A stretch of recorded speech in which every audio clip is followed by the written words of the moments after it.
I'm Liz. And I'm Jess. And this is Aish That's Dark. Let's get into it.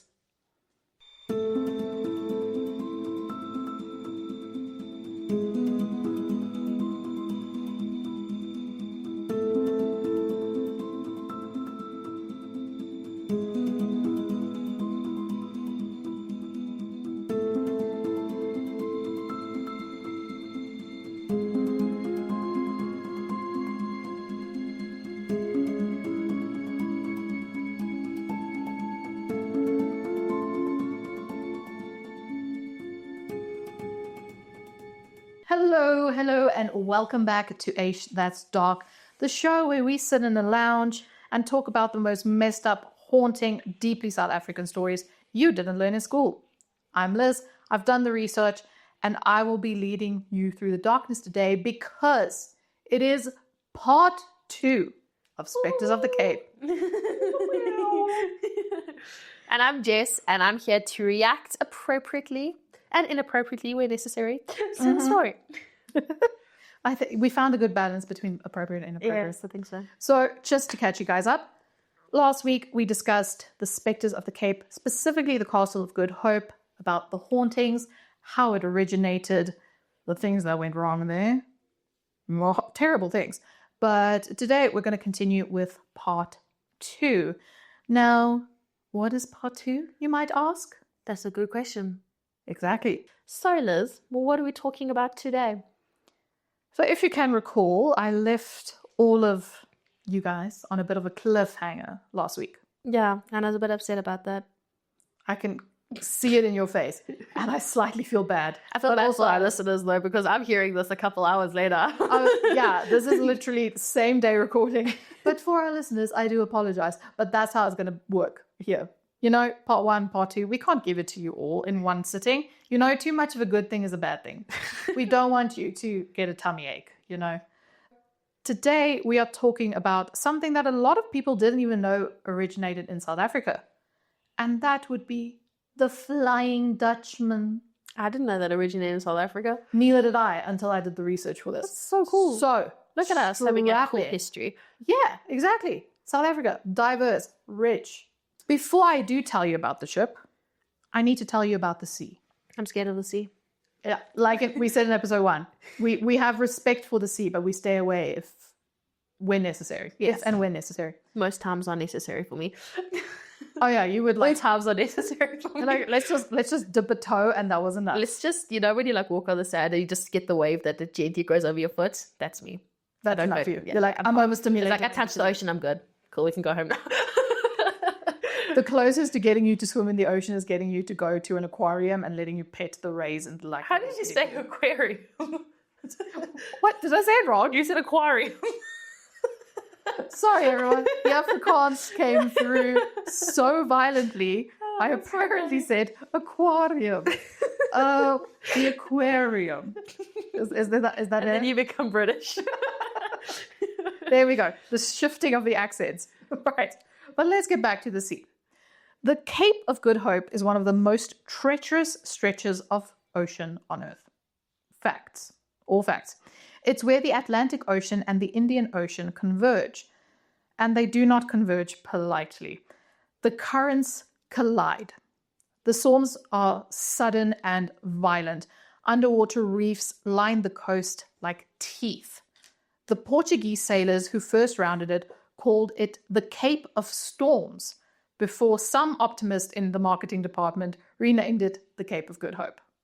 The original rebrand, Death Waters, let's call it Hope. It's just, it needs a makeover. You're not getting enough sailors through this part. Let's just rebrand. Like, get billboards up. But also, can't you see the two oceans like colliding if you stand at the edge of Cape Town? You can see the two different oceans. It's like a line of two different colors. It's really cool. Really? Yeah. That's insane. It has to be like a still day if it's like super. Of course. But you can see stormy. like one is more blue, one is more green. It's really cool. Ooh, that sounds amazing. Yeah. Okay, bucket list. Here we go. But approximately 3,000 ships have been wrecked off the Cape over the past 500 years. 3,000. That's not a shipping route. That's a graveyard with a current. 3,000 is a heck of a lot. And being in like a wrecked ship is one of my worst nightmares. Oh, so you like have nightmares of going out peacefully on the ocean and then all of a sudden it's a storm, cliffs, your ship is going to sink. Well, more like the nightmare starts when I get on the boat. It doesn't have to be sinking. Right. The note to myself, don't take Jess out on a boat. One time my husband took me on a sailing like little boat, not like massive, literally on Homestead Dam. And it's crazy though because like the wind makes it rock a lot. Yeah. And it's like the edge of the boat is like almost in the water. And I was screaming my head off. And that was I was screaming so loudly. He had to take the boat back to the I was like, I can't do this. And that's just a dam, never in the ocean. Like, I can't. Oh, that is hilarious. I am so sorry for your suffering. I'm so sorry for your suffering. Okay, well, let's get back to I will not take ships. you out on a boat. Thank you. Let's talk about the ships that... Yeah, let's talk about the most important ship currently. In the 17th century, during the golden age of Dutch maritime power, the Cape was the only viable passage from Europe to Asia. The Suez Canal didn't even exist yet. Northern routes were blocked by ice most of the year.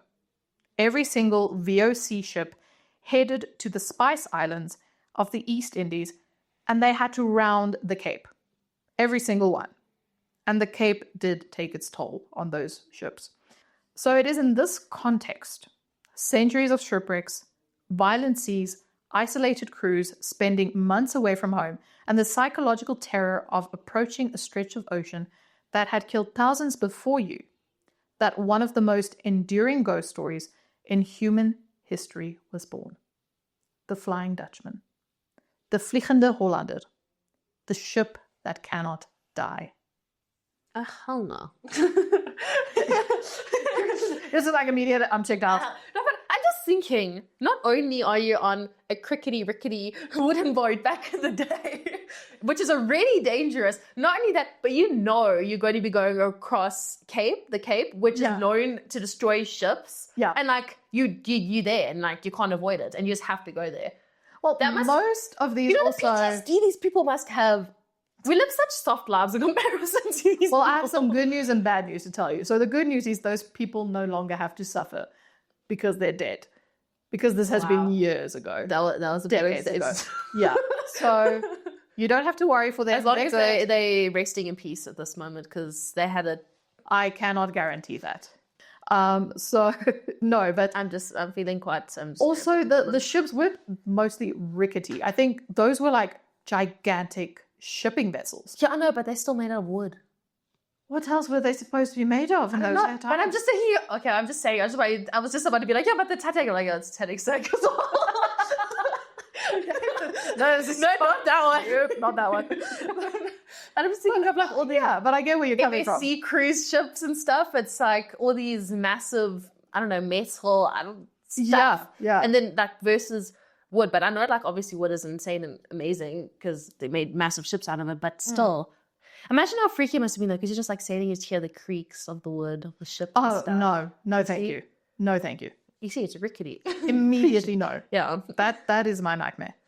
Let's get into the legend. But imagine hearing, I'm so sorry. I just thinking, imagine just like chilling by the beach and then like, because now we're obviously talking about this ghost ship and then you just hear like the creaks of a ship, and you're like, you can't like see, rocking back and forth, like, and you're misty, like, and you're like, what is happening? What is going on? No. Okay, you got me there. Yeah. Now I'm slightly more terrified of the story that I now have to tell. Thank you so much for that.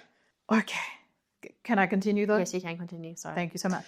The legend of the Flying Dutchman, its origins, its captains, and the curse. Did I say that in a nice enough way? Can I like say something on the side? That's funny. Yeah, totally.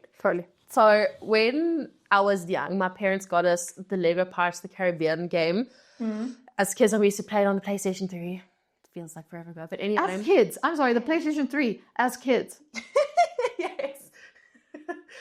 That is just dating exactly the age difference that we have. Anyway, so my cousins were playing it when they were really small. My cousin, when he was like 5, he was playing it and he was watching us play. And then we had to kill Davy Jones in the game. Yeah. And we're like looking for him everywhere on the ship. And we're like, where's Davy Jones? Where's Davy Jones? And then he's like looking at us like, where's Baby Jones? Davy Jones, Baby Jones. Do you know what? That's going to stick around. That is going to stick around even in my head. Baby Jones. The curse of Baby Jones. Yes. Maybe we'll hear about him. I'm not exactly sure. But the legend of the Flying Dutchman goes something like this. A Dutch captain sailing for the VOC attempts to round the Cape of Good Hope. A terrible storm hits. His crew begs him to turn back. The captain refuses. He will round the Cape if it takes until the day of judgment. He curses the heavens. He defies God. And for that defiance, he and his crew are condemned to sail the oceans for all eternity. Like, you mess with the wrong man, my guy. Never making port. Never reaching land. A ghost ship with sails full of wind that isn't blowing, crewed by the damned, appearing to sailors as a portent of doom. That's the version that most people know. But the details shift depending on who's telling it, and the real history behind the legend is more interesting than the myth, if you can believe that. The most commonly named captain is Hendrik van der Decken, a Dutch East India Company captain who, according to the popular account, sailed from the Netherlands to Batavia, that's modern-day Jakarta, in 1641. On the return journey, approaching the Cape, the storm struck. Van der Decken was known for being brash and defiant. Some versions say he strapped himself to the ship's wheel and took his entire crew down with him as the ship sank. The heavens, or the devil, depending on who's telling the story, cursed him for his blasphemy. He strapped himself to the wheel and took everyone with him. Yeah. That's not brave, though. That's literally murder. He murdered his whole crew. Yeah, usually it's like the captain goes down with I was about to say, but that doesn't mean you take your crew with you. That doesn't mean you take your crew. The crew can jump if they Yes, want they to. can go. Like, don't take them with you. Yeah, don't be so mean. Yes. Don't be a douche. Does he also leave weird smells behind? Well, so I don't know. We haven't really been on board of the Flying Dutchman. True. So Maybe. that remains to be seen. I will make it my life submission to board the Flying Dutchman to tell you if it smells. Thank you. You're most welcome. So to continue, there is a problem though. Historian Lawrence Green found a reference in the year 1680 in the VOC records, but later admitted that no record of a Captain van der Decken existed in the diary of the Cape Colony's governors. The colony wasn't even founded until 1652, 11 years after van der Decken's supposedly sank. No ship officially named the Vliegende Hollander appears in the VOC registries. The most famous ghost ship in history may never have existed at all, at least not under that name. I felt like that was like a massive anticlimax. I was like, oh. Wait, what? What? Excuse me? I'm sorry, SpongeBob was lying to me? And actually crazy because the story might be older than the actual wreck of the ship. Yeah, so there is a real captain who may have inspired the legend, Yes. but his name was Barend Fokker. Trigger warning. It sounds like a curse word. It is not. And his story is arguably stranger than the myth. And I am so sorry to all our listeners who's listening in a public space. I might say his surname a few more times. So fair It's warning. an epic surname, so. It is kind of an epic surname. Yes. Imagine that. Imagine like getting a trophy at school and you being called on stage with the surname Fokker. Oh my gosh, that's funny. Fokker was a 17th century Dutch captain who was renowned for one thing: speed. Damn, speed runs in Dutchman's veins. Yeah, he was the Lightning McQueen. We took completely different paths. Definitely different. I don't know where you were going. I was just thinking Lightning McQueen. I was just thinking Dutchman. I was like, do you know that nickname Max is stuff in the Flying Dutchman? What, really? Yes. See, okay, so there you also you found something else out. Yes. Jess loves F1. I watch it when I'm forced to. When I was you too. Like, I haven't given it a fair chance, let's be honest. But okay, I did not know that. So for all of the F1 fans out there, Yes. Jess totally gets you. Yes. I, on the other hand, am confused. And speed runs in Dutch people's veins. Does that is true. Yes, I mean, it says it right here. The Dutch captain was renowned for one thing, speed. Speed. Yeah. Speed. And not the bad variety, which we won't speak about. Oh, no, is he bad? I don't know. I have no idea. That remains to be seen. Okay. So Maybe let's not compare him to Max Verstappen quite yet then. yeah, let's not compare him until we know if he was a good or a bad person. Fair enough, okay. So his voyages between the Netherlands and Java were astonishingly fast. He once completed the journey in just over 3 months, when the average voyage took approximately 8 months. Damn. 8 months down to 3 in the 1600s without an engine. What took everyone else 8 though? And where did he find the extra speed? Maybe he just had like In wind his in his head, sails. some extra stuff. What you mean is Max Verstappen a descendant? He should go on like, who do you think you are? So that Yes. full history. So his speed was documented. He carried dated letters that proved his travel times. It's crazy. It is a little bit crazy. You're thinking like, did this man find a wormhole? Mm-hmm. Or did he say, you know what, come hell or high water, literally, we are speeding through this. Yeah. My ship can handle anything. Rough oceans? Who heard of that? Exactly. Storms. He's like, storm? Laugh in the face of storms. Storm? Just another Tuesday. So the rumors started immediately. First of all, great surname, also super fast. So Catchy. Barend Fokker had made a deal with the devil. It's in surname. It's in the surname. We should have seen the sign. That was the only explanation anyone could come up with. Like, how else could a man sail that fast? You know, big sails, Yeah, big sails, big speed. big sail energy. I'm sorry. That really caught me off guard. You know what? That's a merch idea. We're going to do big sail energy. Look out for when we drop merch. You will get your big sail energy t-shirts, caps, and tote bags. That is a guaranteed promise. Gosh.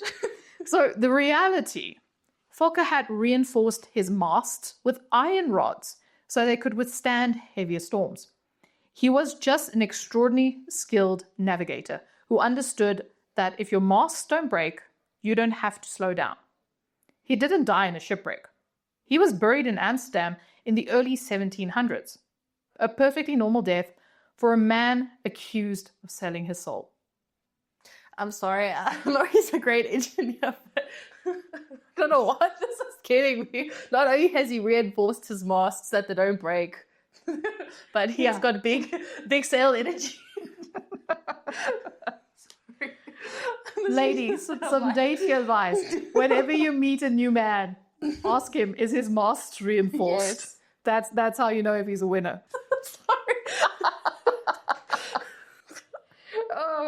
I'll shut up now. You Sorry. can see this has been a long day and we have been recording constantly, but this is where But the vibes for real, are. I have mad respect for this man. Like, he knew what he was doing. Yeah, totally.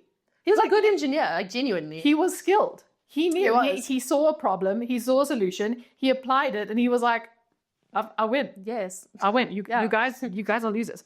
The myth had already attached itself to him. So unfortunately, everyone overlooked that he was this genius man, and they were like, "Oh, he sold his soul," which is very I unfortunate. feel like they do that nowadays as well. Like, a singer becomes big and they're like, oh yeah, They sold their soul. They sold their soul to the devil. Yeah, like no talent. Like talent didn't get them anywhere. Hard work didn't get them anywhere. Yeah. They just made a deal. But we digress. And I keep knocking this thing. Sorry if you hear a little clanging noise. The connection between Barend Fokker and the Flying Dutchman was made after his death. The legend needed a captain, and a man too fast to be human fit the story perfectly. That's like it's a match made in heaven. Yeah, perfect storm. Exactly. Oh, nice pun. I see what you did there. I almost went past That's it. what I did until you said Yeah, no, you I was like, oh, it is sometimes so. And then I was like, oh, that is a pun. I can tell you, some listeners are just like sitting wherever they are, just like okay, can you shut up? hand in their heads being like, can you guys just continue with the story? Okay, we'll continue. There is one more version worth telling. In Frederick Marryat's retelling, the captain was named Willem van der Decken, and he set sail on Easter Sunday from the Dutch harbour of Terneuzen. Terneuzen? Terneuzen. Yes. Our Dutch people, I apologize. When his crew refused to continue through the storm near the Cape, he throws his helmsman overboard in a rage and curses God. That's the version where the violence isn't just defiance, it's murder. And the curse isn't just divine punishment, it's justice. Yeah, I agree. It's justice for the crew member he literally murdered. Yeah, just literally you are in such a blind rage, you take a man, you throw him overboard. Mm-hmm. Yeah, that's not cool. Imagine how the rest of the crew must have felt. Yeah. Talk about walking on eggshells. Exactly. It's like when one person in your office gets like crapped on and it's in front of everyone and the rest of you are sitting there like, yeah, I'm going to just stay in my lane. Yeah, I'm going to stay. I'm going to work. We're not talking to anyone for the rest of the day until someone breaks that silence. So let's continue to the 2 centuries of documented sightings, from Royal Navy officers to beachgoers. Documented sightings. This is important. These are the facts. Here is where the story goes from legend to something else entirely. Because the Flying Dutchman isn't just a folktale. People have been reporting sightings of this ship for over 200 years. Not just superstitious sailors in the 1600s. Royal Navy officers. A future king of England. World War II submarine crews. And crowds of ordinary people on a beach in broad daylight. Broad daylight? For real? This isn't like a foggy, creepy ghost ship in the middle of the night, kind of? No. So let me take you through the record. 1823, Captain W.F.W. Owen of HMS Leven, a Royal Navy vessel, recorded 2 separate sightings of the ghost ship. During one encounter, the phantom vessel reportedly lowered a raft as if attempting to communicate. Captain Owen, apparently aware of the legend's warning, declined to respond. The ghost ship tried to communicate, and the captain was like, "No, thank you. I choose life." Yeah, that's a good choice, right? Good job, Captain Owen. Yeah. 1835. R. Montgomery Martin. I love the name Montgomery. Montgomery is a really nice name. Super fancy. But Montgomery. it sounds good together, Montgomery Martin. Français. Oh, so fancy. But he was South Africa's first statistician. Statistician? Did I say it wrong? Statistician. Oh, goodness, here we go. Statistician. Statistician. Statistician. Not exactly a man prone to fantasy. Not at all. Like, he's like, straight up facts, don't bother me with anything else. Fantasy? What's that? No. Yeah, never heard of it. He described a personal encounter with what he believed to be the Van der Decken's vessel. That same year, a British ship nearly collided with a vessel approaching under full sail, which vanished the moment they got close. 1879. The steamer SS Pretoria changed course after passengers and crew saw lights they believed were a distress signal. A sailing ship was seen. It vanished as they approached. And then, the 11th of July, 1881, the sighting that changed everything. Tell me more, tell me more. Was it big and had sails? I had to think a minute for that one. Prince George of Wales, 16 years old, future King George V of England, was serving as a midshipman aboard the Royal Navy corvette HMS Bacchante. He and his elder brother, Prince Albert Victor, were on a 3-year training voyage, which seems like a long time. It really does. It's mad. On top of a ship? No, thank you. Nah. The ship was sailing between Melbourne and Sydney in waters near the Cape of Good Hope, which is sort of confusing if you look at a map. It is. Because Melbourne and Sydney are really, really close to each other. But Well, if not- they they're were... not really close to each other, but they're a bit far from the Cape of Good Hope. Yeah, so let's say in looking at a map of Australia, it's quite a voyage. Maybe it's just If you're because going to they go were doing the training. around. So they're like going the long way around. Probably. Yeah. I am not a sailor. I don't know. You don't say. Any sailors in the chat want to tell us what happened? Yes. Please do so. At 4 o'clock in the morning, a strange red light was observed.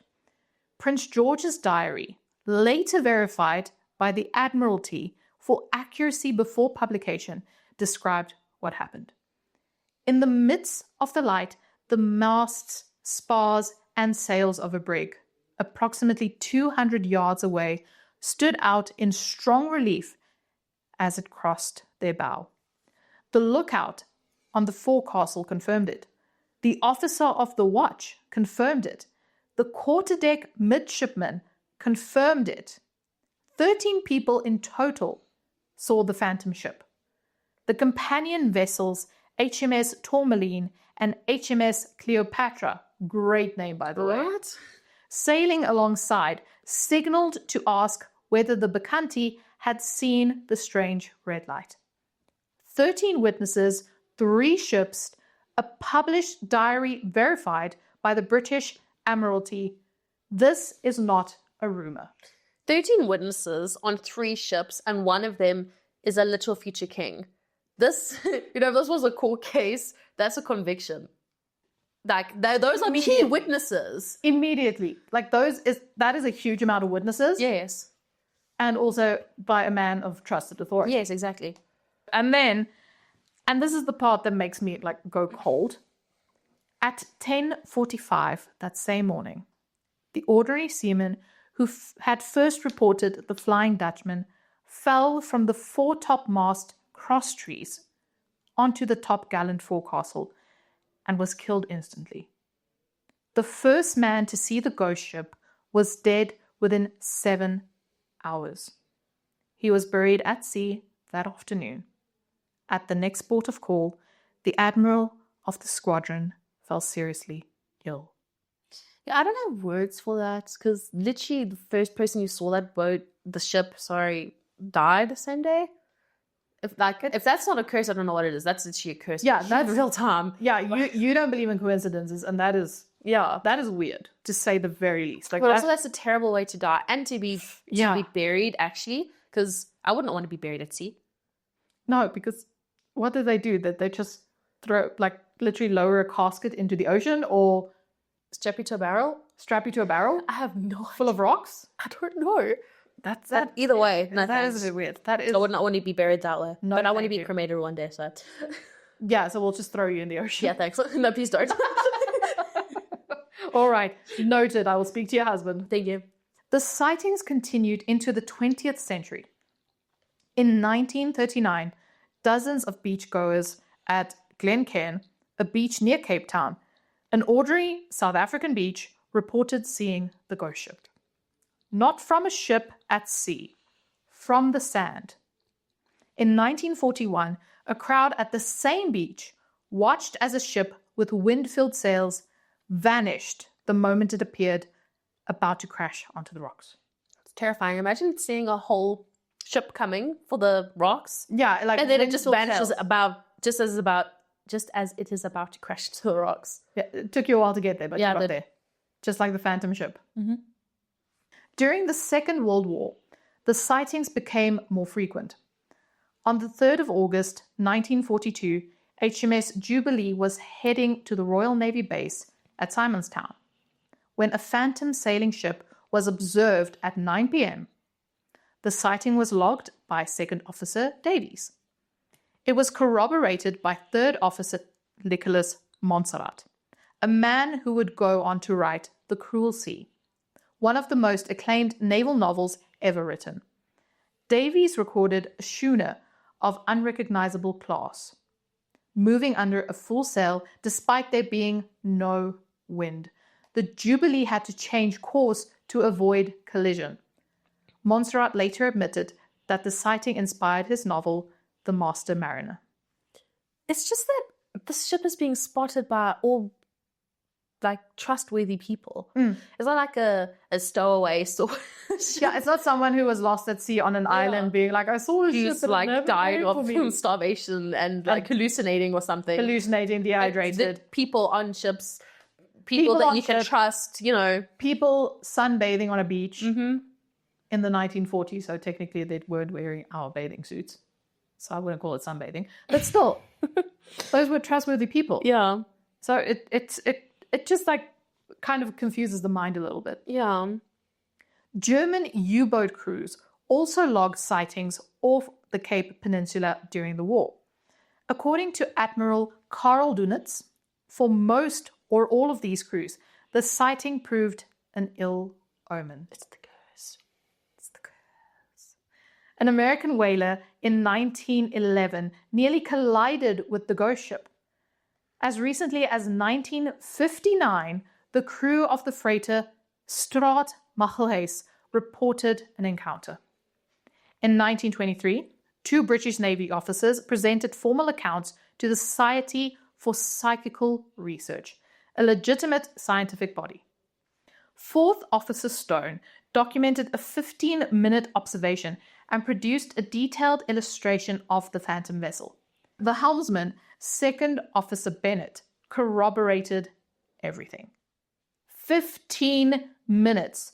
Not a flash, not a glimpse. 15 minutes of watching a ship that should not exist.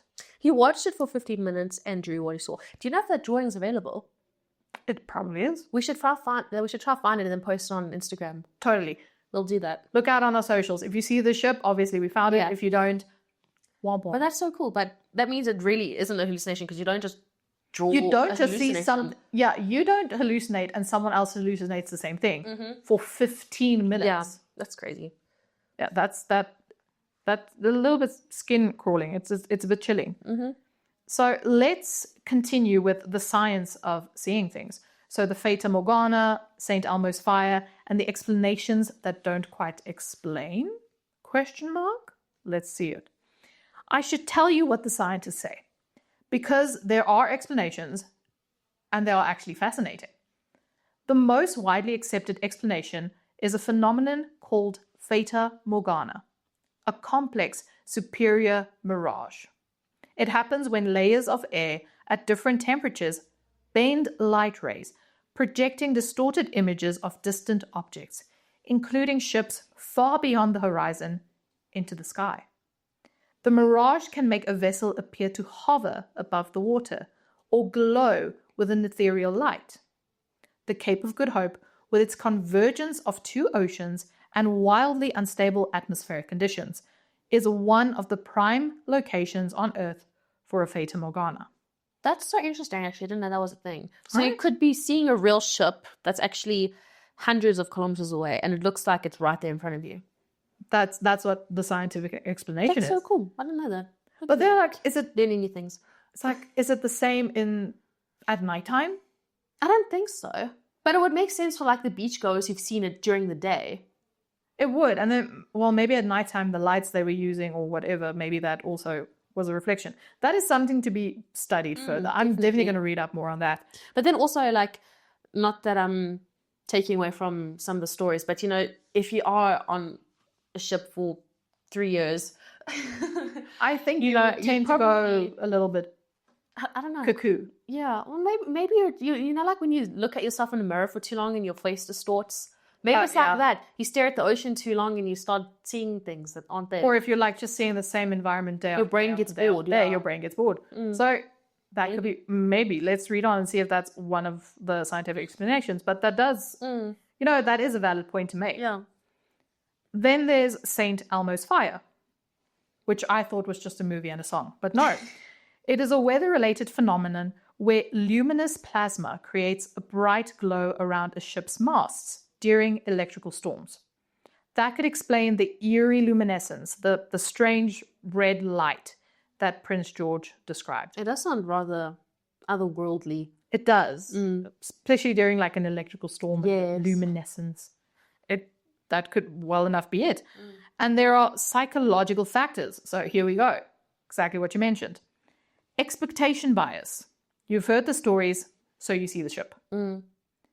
Pareidolia, the human tendency to perceive meaningful shapes in random stimuli, and the isolation and stress of long sea voyages, which absolutely did extraordinary things to sailors' minds. There we go. See, You knew where this was heading. So, once again, all of these things can be explained. Yeah. All of this is reasonable. All of it is probably an explanation for the number of significant sightings. But, and I want to be fair about this, it doesn't explain all of them. It doesn't explain 13 witnesses on 3 ships in 1881. But that also, it doesn't make sense because, yes, there could be that bias and like tendency to look at things and perceive things, but like 13 people seeing exactly the same thing at exactly the same time. Yeah, that is a bit strange. It is strange. To put it very, very mildly. Yeah, it doesn't explain a crowd on a beach in 1939. It doesn't explain a 15-minute observation by trained naval officers who drew what they saw. Yeah. That one to me still stands out. And it doesn't explain the Jubilee having to change course to avoid collision with a ship that wasn't there. Yeah. It's like a mass hallucination. But yeah, that's the thing, because individually you can explain each one, be like, oh, this person saw that, that person saw that. But having them all together over many, many years from people who don't even know each other, that's very... Yeah, because let's be honest, weird. in that time, news didn't travel fast. It was sent by post on ships. Yeah, exactly. If it got there in time and if the ship actually It's not like you would be like, oh, on my phone looking at a ship, I'd be like, oh, cool, look, there, I see it over there too. Oh, yeah, there it is. Yeah. So that didn't exist. So I want to say like the whole like bias of knowing something exists and then you see it. Yeah. Like if you're going to go looking for it, What's you're going to that go called seeing again? it. Pareidolia? No, the bias. You know, like, if you hear that someone like did something bad, like people, like witnesses heard that someone does something bad, and then they all of a sudden come up with stories that they think it's like something bias. I can't remember. Do you know what I'm talking about? I want to say yes, but I'm going to say no. Because like, you know, like people who might have known like Ted Bundy or something, things that he did were insignificant, but then like when they hear that he's a bad person, then all of a sudden the things he does is like, oh my gosh, just because he's a psychopath or something. But they wouldn't have guessed. Why do I want to say confirmation bias? I think it is. Yes, I think it is that one. I don't know. Listeners, if we are wrong, please correct us. We don't even have to add this into the podcast, but I was just like, what is that? We'll see. But it could technically be confirmation bias in this case as well. I think it is confirmation bias. No, I mean like in the situation, you know, like the ship gets confirmed. They're like, oh, I've heard of this. Oh, look, there it is. You're like, but that doesn't really happen because the news doesn't get spread and stuff. It's not like... And also like the 3 ships, that freaks me out. Yes, definitely. At the same time. That is weird. With all those people and everything, that's weird. That is a bit weird. Yeah, next. But maybe it's all mirages. Maybe. But the Cape of Good Hope has 3,000 wrecks in its waters. Let's not forget that. And every culture that has sailed past it has come back with the same story. A ship that glows, a ship with full sails in no wind, a ship that vanishes when you get close. Like at some point, the consistency of the story becomes a fact in itself.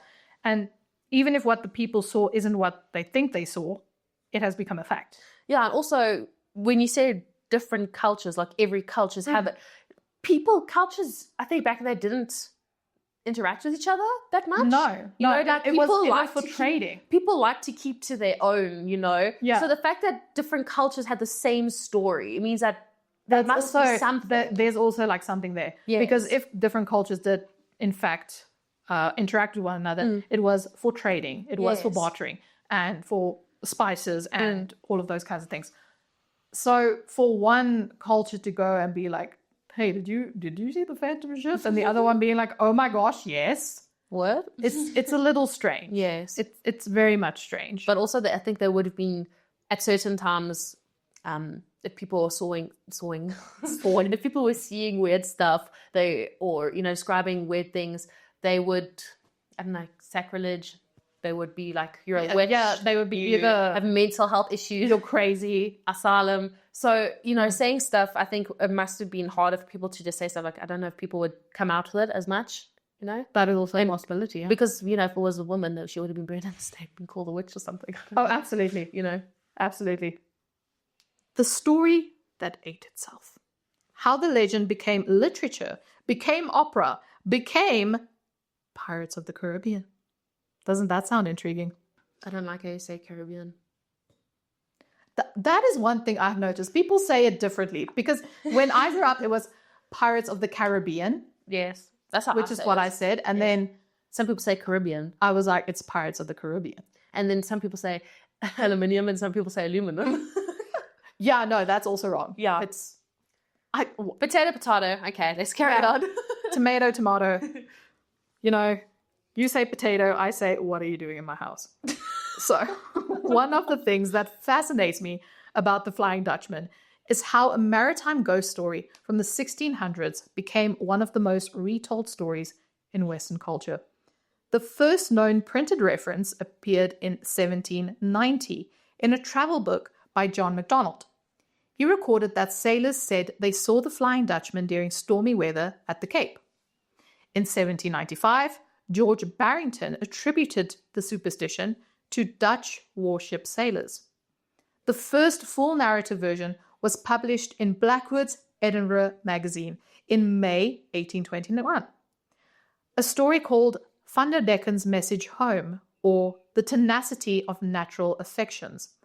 This version established two motives that would define every retelling after it. The ghost ship's crew trying to send letters addressed to people who have been dead for centuries, and the captain's oath to round the Cape, even unto doomsday. Sorry. I had a hair in my face. I was like, she's awfully quiet. I'm like giving my heart and soul into this tale, and you are just sitting there. Okay, but honestly, the saddest detail in this whole episode is the crew trying to send letters to people who are already dead. Like that hits a bit hard. That's really sad, yeah. That is a feeling I did not expect to feel while reading this. But nonetheless, let's continue. Heinrich Heine picked it up in the 1820s and added two elements that changed everything. The idea that the captain could be saved through a woman's faithful devotion, and that the cursed captain would come ashore every 7 years to seek a faithful wife. So and then every time, or your wife after every 7 years? I would think he comes back every 7 years until he finds the wife, and then it just continues. Oh, okay, that makes sense. Yeah, it sounded the way it sounded. Every 7 years, he's like, okay, new wife. I need a new faithful wife. I'm not a faithful husband, but every 7 years, I need a faithful wife. Can you imagine? It's just like, listen, please sign this marital contract. It's only for 7 years. Once it's done, you're done. You can step back on land. That is actually really, really horrible contract to sign.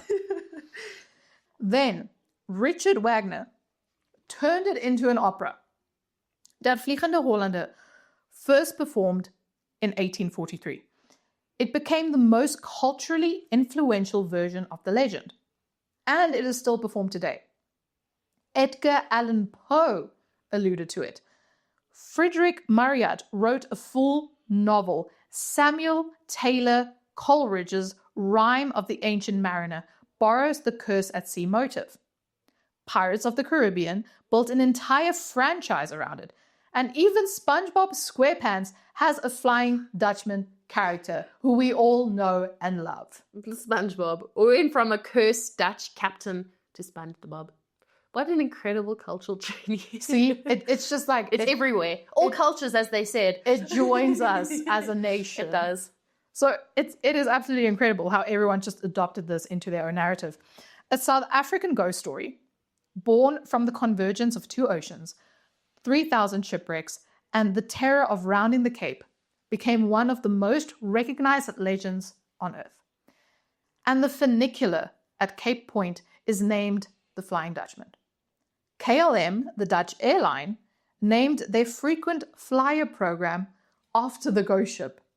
The curse of never arriving became a loyalty program. I need you to sit with that information. They named a loyalty program after a ship cursed to never reach its destination.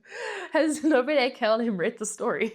I feel like, yes, it was a clever marketing ploy, but some things might have been overlooked. It's after, something that's known for arriving on time. Yeah, not something that vanishes. Yes. I mean, like, we don't want to scare customers away. Yeah, vanishes before it gets in. I don't do that. So the thread between all of this, how the castle from part 1, if you forgot, and the ship are the same story, just told by different ghosts.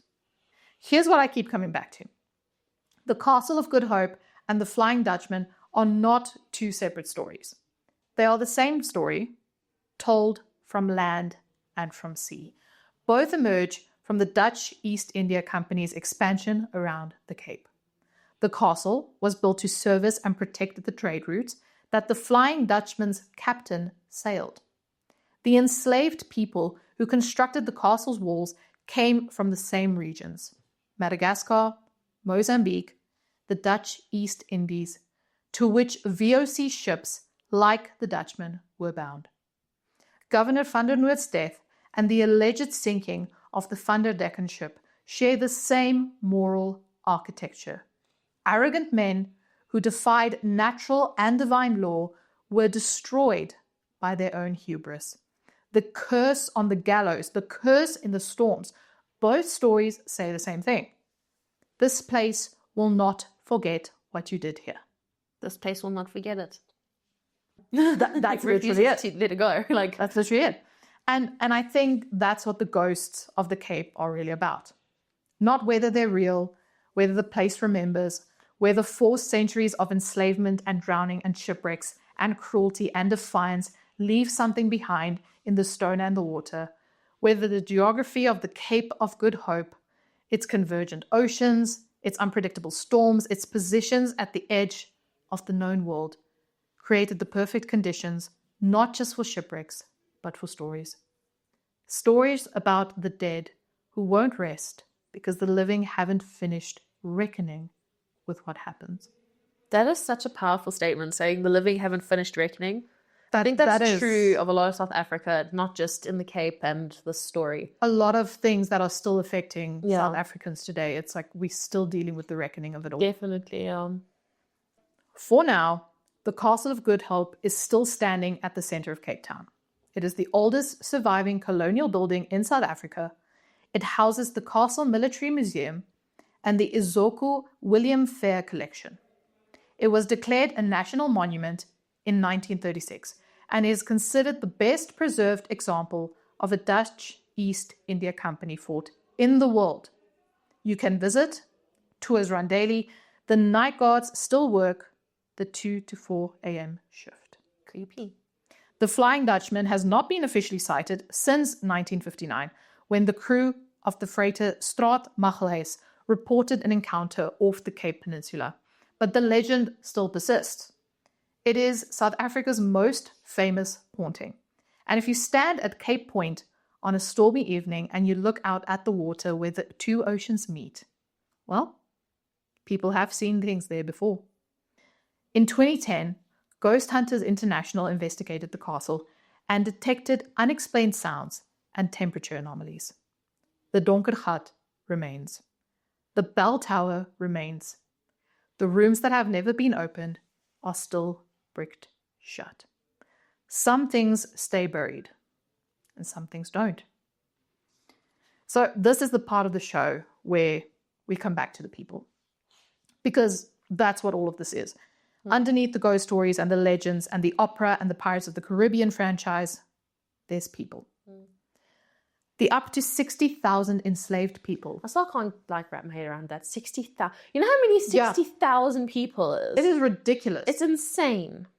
In your head, you hear 60,000 and you have a rough idea. But in your head, if you were asked to picture 60,000 people in one place, my head cannot comprehend and create that image. I don't know. If you're bored, find something to simulate 16,000 people. And show let's see what happens. And show us in the comments, please. All of those 60,000 enslaved people from Madagascar, from Mozambique, from the Dutch East Indies, from India, who built the Castle of Good Hope with their hands, who were imprisoned in the Donker Gat, who drowned in chains when the winter floods came. The woman whose skeleton was found in the walls of the Sally Gate, unnamed and unmourned, who may have walked those corridors as the lady in grey for 100 years before anyone found her body. The 7 soldiers hanged on the orders of Pieter Gijsbert van Noort. We don't know all of their names, but one of them, a man of faith, standing on the gallows, cursed that governor. And the governor died that same day with terror on his face. Whether you believe in curses or not, that man used his last breath to demand justice, and that deserves to be remembered. The soldier who hanged himself from the bell rope, we don't know his name. We don't know what drove him to it. We know the bell tower was sealed after his death and has rung on its own ever since. The ordinary seaman aboard HMS Bacanti, who first spotted the Flying Dutchman at 4 a.m. on the 11th of July, 1881, and fell to his death from the rigging 7 hours later. We don't know his name either. He was buried at sea. And the crews of 3,000 ships wrecked off of the Cape of Good Hope over 500 years. Sailors, merchants, soldiers, enslaved people in the holds. The Cape took them. The ocean took them. And the story of the Flying Dutchman is, at its heart, a story about all of them. The dead who sailed those waters still, because no one ever brought them home. Their names deserve to be said, even the ones we've lost. Even though we don't have their names, I think it's very important to remember them and their stories and stuff. And it is a very significant part of our history, and one that definitely deserves to be told, especially because I've never heard of this before, and it's something that should be told in our history. Yeah. So it is an impactful story based on ghosts, but it is all real events that led to this. And as you said, it is, even though we don't know their names, they are worth remembering. And that is our plot, to remember those that history has forgotten. And that is Spectres of the Cape. One castle, one ghost ship, 4 centuries of the dead who won't leave. But they leave nasty smells. Yeah. Thank you so much for listening to H That's Dark. If this one's sitting with you, share it. Tell someone. That is how we grow. Find us at H That's Dark on Instagram and TikTok. We're on all podcast platforms. Rate us, review us, send us your case suggestions. We read everything. So send it to hthat'sdark@gmail.com. Don't forget to send us all your responsibly dark recommendations. I'm glad we said that first this time. And that is us for today. Stay safe and stay skeptical. And maybe don't name your airline loyalty program after a cursed ghost ship whose every witness ended up dead or seriously ill. Yeah, don't do that. We'll see you in the next one. Bye.